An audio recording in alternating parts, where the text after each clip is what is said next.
বাস্তু ত্রিভুজাকার প্লটের বিল্ডিং। নমস্কার বন্ধুগণ, আশা করি ঈশ্বরের কৃপায় আপনারা সবাই ভালোই আছেন। আমি রামপ্রসাদ ব্যানার্জি কলকাতা থেকে বলছি। আজ আমি ত্রিভুজাকৃতি জমিতে বাস্তু অনুযায়ী গৃহ নির্মাণের ব্যাপারে আলোচনা করব। প্রধানত ত্রিভুজাকার প্লট না কেনাই উপযুক্ত।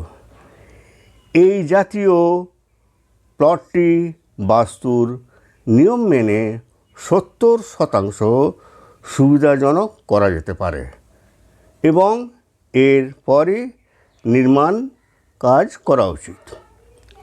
প্রথম, ত্রিভুজাকৃতি প্লট। এর জন্য প্লটটিতে চিত্রানুযায়ী দেওয়াল দিয়ে আয়তাকার আকৃতিতে আনতে হবে। এখানে উত্তর ও পূর্ব দিকে সর্বাধিক খোলা জায়গা রেখে প্লটের দক্ষিণ এবং পশ্চিম অংশে নির্মাণ কাজ করতে হবে।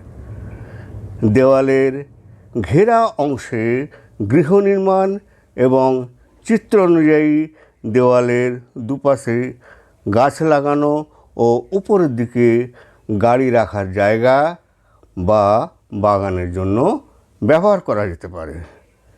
চিত্রটি স্ক্রিনে দেওয়া হলো। দ্বিতীয়, ত্রিভুজাকৃতি প্লট। এই ত্রিভুজাকার প্লটে উত্তর পূর্ব কোণটি উত্তর পূর্ব দিকে প্রসারিত হয়েছে। সুতরাং প্লটটি ব্যবহার করার আগে দেওয়াল দিয়ে আয়তাকার আকৃতিতে আনতে হবে। এখানে দেওয়ালের ঘেরা অংশে গৃহ নির্মাণ এবং চিত্র অনুযায়ী দেওয়ালের খালি অংশে গাছ লাগানো ও উত্তর পূর্ব কোণে একটি টিউবওয়েল বসানো যেতে পারে। চিত্রটি স্ক্রিনে দেওয়া হলো। তৃতীয়, ত্রিভুজাকৃতি প্লট। এই ত্রিভুজাকার প্লটটি পূর্ব দিকে প্রসারিত। চিত্রানুযায়ী প্লটটিতে চারিদিকে একটি দেওয়াল দিয়ে আয়তাকার আকৃতি আনতে হবে। নির্মাণমূলক কাজের জন্য দক্ষিণ পশ্চিমে আয়তাকার অংশটিতে গৃহ নির্মাণ করতে হবে। দেওয়ালের বাইরের বাকি অংশটিতে পার্কিং, বাগান ইত্যাদির জন্য ব্যবহার করা যেতে পারে। চিত্রটি স্ক্রিনে দেওয়া হলো। চতুর্থ, ত্রিভুজাকৃতি প্লট। এই ত্রিভুজাকার প্লটটি পশ্চিম দিকে প্রসারিত। চিত্রানুযায়ী প্লটটির একটি চারিদিকে দেওয়াল দিয়ে আয়তাকার আকৃতিতে আনতে হবে। ভবন নির্মাণ চিত্রানুযায়ী আয়তাকার অংশে করতে হবে।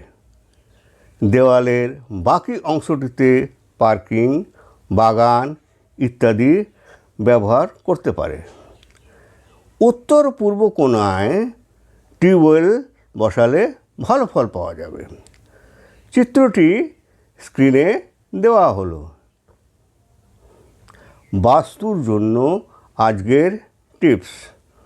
যদি ঘরের বায়ুকোণে উনান রাখা হয় তবে ঘরে সর্বদা অতিথি আসবে, যে কারণে অযথা সময় ও অর্থ ব্যয় হবে।